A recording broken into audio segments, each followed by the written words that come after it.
Décembre 2010.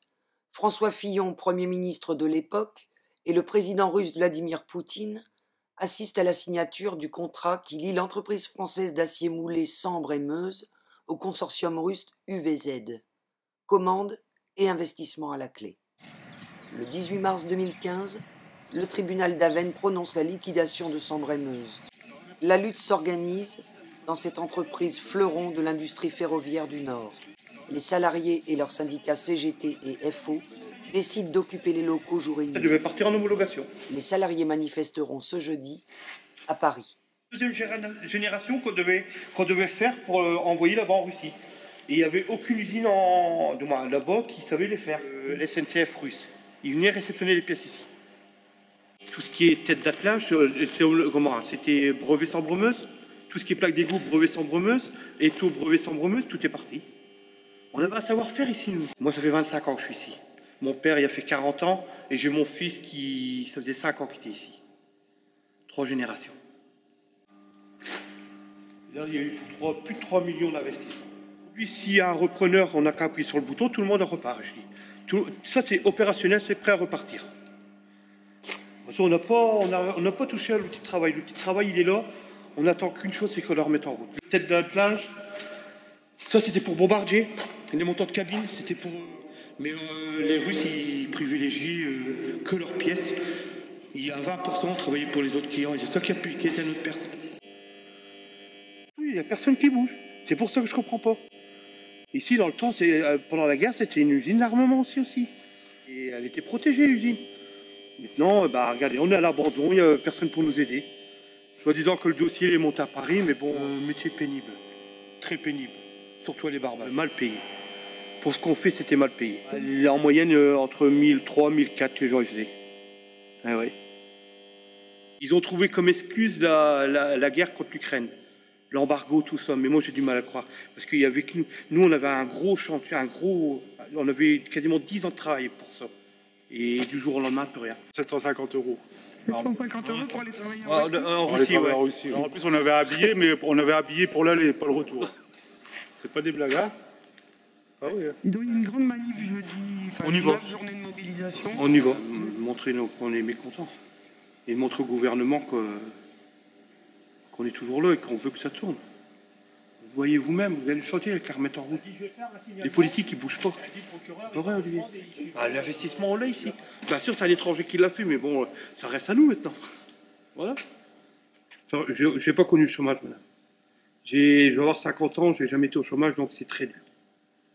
Et Olivier, je crois que c'est pareil aussi. Pareil, à 46 ans. Pascal, pareil, on est rentré en même temps. Moi, j'ai 26 ans de boîte. 26, on a quasiment tous 25 ans de boîte. Ouais, 25 ans chacun. Et pour nos enfants, c'est nos enfants aussi derrière. Il n'y a pas que nous. Ouais, il n'y a pas que nous. Nous, après, il y a nos enfants. Moi, j'ai 3 enfants. Comme je vous dis, j'ai mon fils il a fait 5 ans ici. Mais bon. Vous pensez que le politique, il a le pouvoir d'agir dans votre cas, par exemple, très précisément? Dans notre cas ici à Sambre-Meuse, je crois que oui. Parce que c'est une des dernières usines d'acier moulé qui est en France. Donc, et on fait beaucoup de ferroviaire. Donc je crois que le gouvernement, il pourrait regarder tout ça. Le ferroviaire, c'est des sigles, même Pascal a connu ça, c'est à peu près tous les 10-15 ans, ils refont ils renouvellent le parc. Donc moi je suis certain on avait beaucoup pour les Africains à faire tout ça, pour les Indiens, il y avait un gros marché à prendre par là. Maintenant, il y en a qui ont décidé autrement. Hein. Mais je vous dis, il y avait il y avait une commande de 6 mois de ferroviaire à faire. Quand on a mis ça dans le journal La Voix du Nord, en Algérie, tout ça. On avait des contrats pour 6 mois. Pourquoi qu'on les a mis dans l'armoire et puis qu'on n'a pas... On a été sauvés 6 mois. On a une entreprise qui est liquidée. Il n'y a pas que celle-là, hein, y compris les redressements. Il y en a des centaines aujourd'hui dans le pays et des liquidations pareilles. On est dans une situation aujourd'hui où on a une entreprise qui est en lutte là, parce que leur particularité quand même c'est de tenir l'outil pour pouvoir continuer de le pérenniser, d'exiger du gouvernement qu'il ait une stratégie industrielle, parce que là on rentre dans cette idée qu'il faut avoir une stratégie industrielle pour maintenir les outils de production industrielle. Or, stratégie industrielle au niveau de l'État, il n'y en a pas.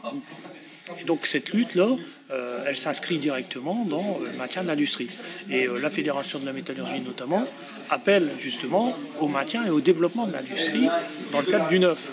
Alors, il n'y a pas que cette revendication-là, mais il y a aussi cette revendication-là, et je pense que les Sambremeuses seront à même de représenter cette revendication au mieux, le neuf. On n'a pas que celle-là, non, on a aussi Forge de Fresnes, notamment qui sont aussi une entreprise du ferroviaire. Sevenor aujourd'hui, c'est une entreprise qui, entre guillemets, est un peu plus pérenne parce qu'il y a un progrès. Mais enfin, on a des effectifs qui diminuent, et c'est là quand même la première fois dans l'histoire industrielle. En tout cas, personne n'a connu ça, où on a des progrès, mais c'est pareil ici à MCA, c'est pareil à Toyota, pour prendre que l'auto. On a des projets véhicules et on ne pérennise pas l'emploi. Donc on continue gain de productivité, compétitivité, qui fait qu'aujourd'hui on a des entreprises qui, y compris dans le meilleur des cas, on va dire, continuent de faire baisser ses effectifs et donc on perd de l'emploi. Autour de l'ANI, il y a eu un processus en amont et maintenant, évidemment, la loi Macron qui vient donner un coup de rabot supplémentaire. Nous, on demande une surprime. Voilà. Une surprime, ouais, de 20 000 € par tête. Voilà. Et on s'en va. On s'en va, on laisse l'usine et puis voilà, s'il y a un preneur, il n'y a pas de souci. 20 000 €, c'est rien. Hein. On demande pas mon salaire, même pas. 20 000 €, ça représente quoi? Ça représente les 5 millions d'euros. 5 millions d'euros, ouais. Pour 261 salariés. Voilà. C'est tout ce qu'on demande. Ah, lâcher, on lâchera pas, non. Je crois pas. Moi, personnellement, je ne lâcherai pas. Et il n'y a pas que moi qui lâchera pas. Et puis, j'étais derrière vous. Voilà. Sevenor, ça a été le premier accord de compétitivité signé en France dans un grand groupe, juste avant l'ANI. Y compris pour écrire l'ANI, ils se sont appuyés sur l'accord de compétitivité de Sevenor, où il y avait eu un chantage infâme de la direction. Mais depuis, on en a connu d'autres, puisque c'est autour de ce genre de chantage que tout s'est négocié. On a des grosses inquiétudes aussi dans la CIDE, avec Valorec notamment, ici à Saint-Saul, 1500 emplois, où la direction dit... On a une usine de petits tubes en trop en Europe, et il n'y en a que deux. Une à Fulham, en Allemagne, et une à Saint-Saulve. Donc on craint aussi là... La direction française de Sambre-et-Meuse a fui. Dans le bureau du PDG, Francis Posas, un agenda 2015, vide, reste.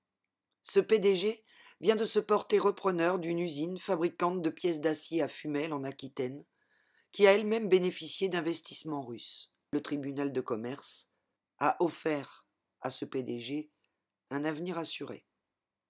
Comparer la belle cuisine des dirigeants et le réfectoire non chauffé des ouvriers en dit long.